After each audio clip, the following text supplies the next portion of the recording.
अस्सलाम वालेकुम व्यूअर्स, मैं वकास राना ग्लोरियस बिल्डर्स लाहौर से आपके लिए आज construction guidelines and information series section 27 लेकर हाज़िर हुआ हूँ। हमारा आज का जो टॉपिक है जिसे हम आपसे इंट्रोड्यूस करवाने जा रहे हैं, importance of supervision at grey structure project.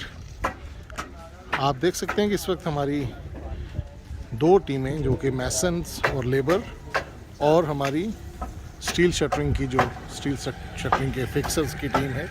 वो इस वक्त हमारी साइट पर काम कर रहे हैं और मैं उनका काम आपको थोड़ा सा दिखाना चाहूँगा। इसमें बेसिकली स्टील शटरिंग और साथ आप देख रहे हैं कि इसका फोल्डिंग के पाइप्स और क्लम्प्स वगैरह आपको मैं दिखाना चाह रहा हूँ। तो उसमें सारा जो सुपरविजन का रोल है वो बहुत इम्पोर्टेंट है। आप हमारे साइट सुपरवाइज़र को भी देख सकते हैं जो कि उनकी हर चीज़ इस वक्त जो फिक्सिंग का मरहला है ड्राइंग्स के मुताबिक और बाय लॉज के मुताबिक उसको अच्छे तरीके से चेकिंग कर रहे हैं। प्लेट्स जो शटरिंग की आपको नज़र आ रही हैं साफ़ होनी चाहिए, नई ना भी हो तो बिल्कुल अच्छी हालत में होनी चाहिए, कोई सुराख नहीं होना चाहिए और बिल्कुल सफाई सुथराई करने के बाद ऑयलिंग करने के बाद फिर वो प्लेस होनी चाहिए। और जितने बाकी भी उसकी सपोर्ट है, जो लकड़ी की आपको सपोर्ट नज़र आ रही हैं और स्टील के पाइप और क्लम्प्स नज़र आ रहे हैं, ये सब भी बहुत ही अच्छी हालत में और प्रैक्टिकल होने चाहिए और किसी भी किस्म का स्लिप नहीं होना चाहिए, ना क्लम्प ना पाइप। और उसमें भी उनकी सतह जो है बिल्कुल रफ़ हो, ऑयली ना हो और किसी भी किस्म का ग्रीस ना लगी हो, ये ना हो कि वो लोड आने के बाद वो स्लिप हो जाएं। तो बेसिकली जो स्टील शटरिंग का कॉन्सेप्ट है वो ड्यूरेबिलिटी को, स्ट्रेंथ को और इसके जो हम जो इस वक्त विंडो और जो हमारे डोर्स लिंटल इस वक्त हम पोरिंग करने जा रहे हैं, तो उसके लिए जो बेसिकली बनाया जाता है सारा बीम्स के लिए स्ट्रक्चर बनाया जाता है, तो अगर वो स्टील शटरिंग के साथ उसको हम अप्लाई करते हैं तो बहुत स्ट्रेंथ में, ड्यूरेबिलिटी में बहुत ज़्यादा इजाफा हो जाता है। वेयरएज़ जो कि नॉर्मल एक रूटीन में लकड़ी की शटरिंग, लकड़ी की बलियां और फट्टे वगैरह इस्तेमाल होते थे, उसको हम लोग डिसकंटिन्यू कर चुके हैं ऑलरेडी। और साथ साथ आप देख रहे हैं कि क्योरिंग भी हो रही है ग्रे स्ट्रक्चर में। बारहा आपको हमने जिक्र किया कि क्योरिंग भी बहुत ज़रूरी है। आज के टॉपिक में हम जो सुपरविजन की बात कर रहे हैं वो ये है कि साइट पर स्किल्ड और तजर्बाकार रिच एक्सपीरियंस के साथ वेल ट्रेंड साइट सुपरवाइज़र होना बहुत ही ज़रूरी है। अदरवाइज़ भले बहुत अच्छे प्रोजेक्ट्स आपके मटेरियल्स हों, प्रीमियम क्वालिटी के मटेरियल भी अगर हों और बहुत अच्छी आपने बाइंग्स की हों, तब भी अगर साइट पर अगर बेहतरीन तजर्बाकार और रिच एक्सपीरियंस के साथ वेल ट्रेंड, वेल ग्रूम्ड, जिसको प्रॉपरली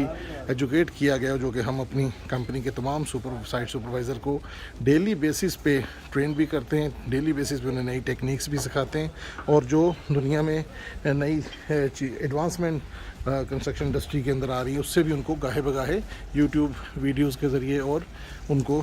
ऑफिस में वीकली एक क्लास के ज़रिए उनको समझाया जाता है और उनको ट्रेन किया जाता है। क्योंकि जो इम्पोर्टेंस सुपरविजन की है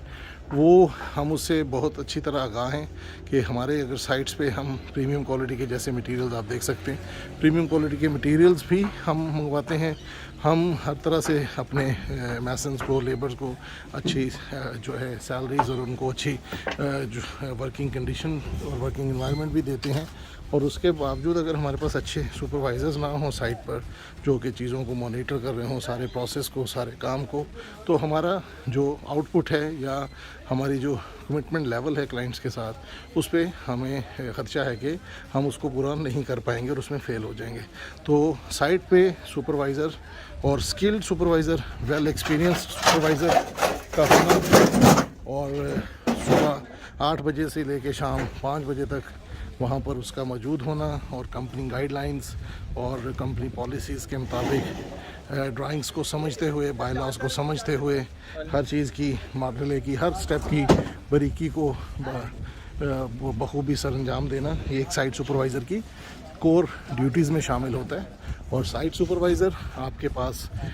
डिप्लोमा होल्डर्स होने चाहिए जो जिन्होंने सिविल की कुछ ना कुछ तालीम हासिल की हो। सिविल मैटर्स क्या होते हैं उनके पास डिप्लोमा होता है नॉर्मली, और उन्होंने अच्छी 3 साल के अंदर पढ़ाई की होती है। और बाकी फिर यह है कि एक्सपीरियंस के साथ और कंपनी की दी गई ट्रेनिंग के साथ वो प्रोजेक्ट को बड़े अच्छे तरीके से अपने स्ट्रक्चर इंजीनियर और आर्किटेक्ट और टीम लीडर जो कि मैं हूँ अपनी कंपनी अपनी पूरी टीम का टीम लीडर, तो तमाम मराहिल को वो बड़े अच्छे तरीके से सर अंजाम दे लेते हैं। तो बहुत सारी छोटे छोटे बातें होती हैं जो मिस्त्रियों को और जो जो हमारे पास स्टील फिक्सर आते हैं, हमारे पास जो स्टील शटरिंग फिक्सर आते हैं, काफ़ी लोग और भी इस तरह साइट पे जो इलेक्ट्रीशियन प्लम्बर्स वगैरह आते हैं, उनको बहुत सारी चीज़ों से स्टेप से और टेक्निकलिटी से आगाह किया जाता है, जो कि कंपनी जो है अपनी सारी पॉलिसीज़ और अपनी सारी जो रूटीन की कमिटमेंट्स और प्लानिंग होती है वो साइट सुपरवाइज़र्स को हम लोग ब्रीफ करते हैं और वो उन सब चीज़ों को इम्प्लीमेंट करवाते हैं। तो आज का हमारा जो टॉपिक था उस पर आप लोग भी हमेशा उस पर गौर कीजिए जब भी अपना घर बनवाएं। तो हमारा दावा ये है, कहना ये है आपको कि हमेशा तजर्बाकार और ज़िम्मेदार से घर बनवाएं, ना कि ऑर्डिनरी ठेकेदार से। इससे आपको अपने घर की ड्यूरेबिलिटी और ख़ूबसूरती और हमेशा उसमें आप बहुत ही आराम और सुकून से रहेंगे। और आज का हमारा जो टॉपिक है, जहाँ पे हम इसको आपसे इजाज़त चाहेंगे। आप काइंडली हमारा चैनल लाजमी सब्सक्राइब भी कीजिए, हमारे वीडियोस को लाइक कीजिए, अपने सर्कल में शेयर कीजिए, और सबसे ज़रूरी बात, प्लीज़ हमें अपना फ़ीडबैक लाजमी दीजिए। और किसी भी किस्म का आपको कोई क्वेश्चन है, कोई आपकी क्वेरी है, कोई आप हमसे मशवरा चाहते हैं, हमसे किसी किस्म की कंसल्टेंसी चाहते हैं, तो आप प्लीज़ हमारे नंबर पर कॉल करके या व्हाट्सएप करके हमसे रहनुमाई ले सकते हैं, गाइडेंस ले सकते हैं, मशवरा ले सकते हैं। बहुत शुक्रिया आपके कीमती वक्त का। अल्लाह हाफ़िज़।